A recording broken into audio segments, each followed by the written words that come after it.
Pô, e importantíssimo pro juiz tomar uma decisão com essas análises, hein? Com certeza. O grande problema é que a gente ainda existe uma resistência muito grande por parte dos profissionais. E aí, obviamente, tem magistrados mais novos. Eu tenho muitos alunos na pós-graduação que são juízes. É opcional do magistrado utilizar o seu serviço? Ele pode ou não, bem entender. Da mesma maneira que, se ele pode, vamos imaginar que ele tem o esclarecimento, ele conhece as técnicas, fala, vou nomear aqui o Anderson. Anderson, você é o perito nomeado, você conta com a boa-fé da sociedade, você vai ser o perito do juízo. E eu vou analisar e vou falar, juiz, o meu laudo é esse aqui. Agora, imagine que você, nessa situação, é o pai. Aí você me contrate como assistente técnico para gerar um parecer técnico para ser anexado. Aí o advogado vai lá, ó, magistrado, tem aqui, inclusive, essa informação. O juiz pode ir lá e falar assim, não tem interesse nisso aí, não. Isso aqui é irrelevante para mim. Nem olhar. Porque quando é o magistrado que pede, é mais relevante do que quando é o advogado que oferece. Ele pode ou não... É importante, mas a apreciação depende do magistrado. Agora, se você, no caso, se eu sou o perito nomeado para aquele caso, eu conto com a boa-fé. A fé pública. Exato. Sim. Ou seja, eu vou trazer algo que é relevante para solucionar este caso. Eu não estou interessado nem em beneficiar uma parte nem a outra.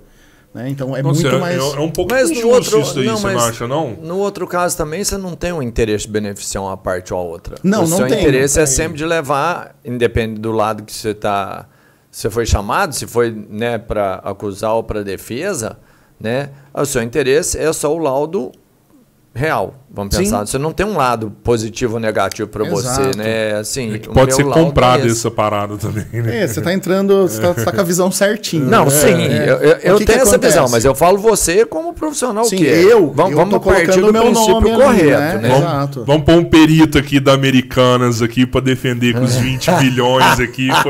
Aqui, ó, juiz, aqui, ó, o perito falou que tá tudo certo, né? Tanto é que tinha uma consultoria naquela parada, né? Da PWR lá, que os caras aprovou todas as auditorias do negócio, né? Pois é. Auditoria. Para você ver como os esquemas de fraude eles são avançados, justamente pensando com essa visão de auditor. Mas voltando aí no tema, o que acontece é... E aí entra muito a questão do ego, né, da pessoa, do próprio magistrado. Muitas vezes estamos falando de uma pessoa que não é aberta a novas informações, porque ele a vida toda trabalhou assim e ele tem ali a visão dele.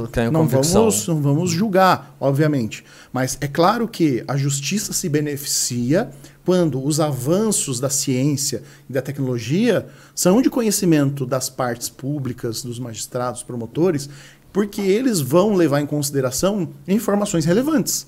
Eu não posso me basear somente naquilo que eu sei, que eu acredito. Temos aí uma miríade de...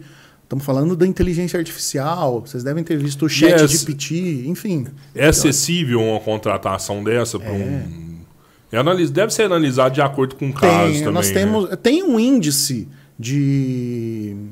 para honorários, né, periciais. Tem um índice público publicado. Então, dependendo do nível do perito, inclusive, você consegue um valor hora. Vamos pegar que um perito extremamente experiente vai cobrar lá um valor de R$800 hora. Né?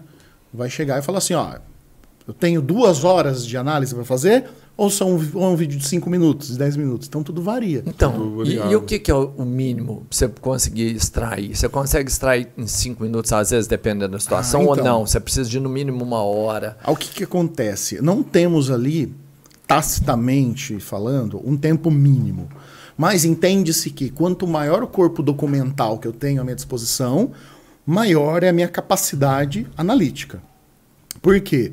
Eu vou comparar o comportamento do meu avaliado, primeiro, com ele próprio e, segundo, com o comportamento esperado em dadas situações. Então, eu preciso ter uma amplitude de comportamentos visíveis para poder inferir e comparar.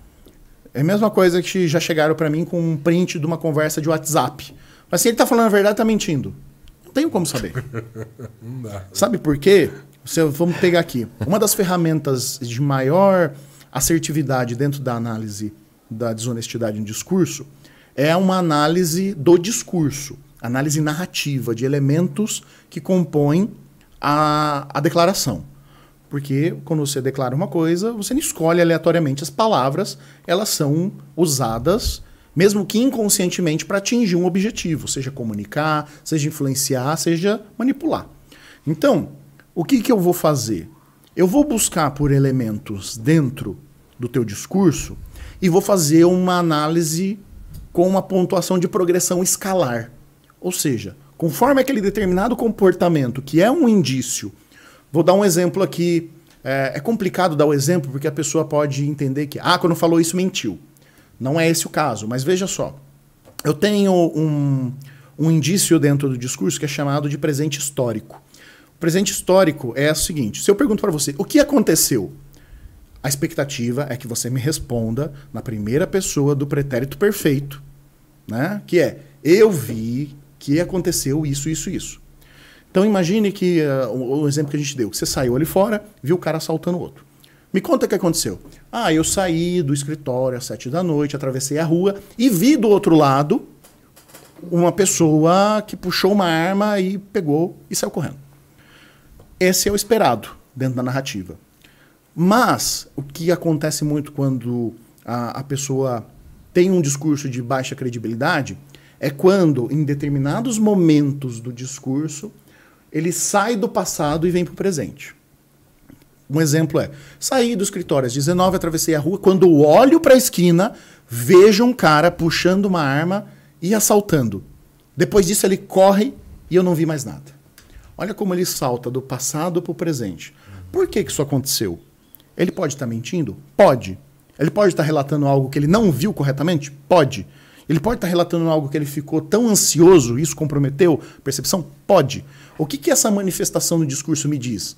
Algo aconteceu nesse momento que fez com que o meu declarante mudasse psicologicamente dele, a relação dele com o discurso.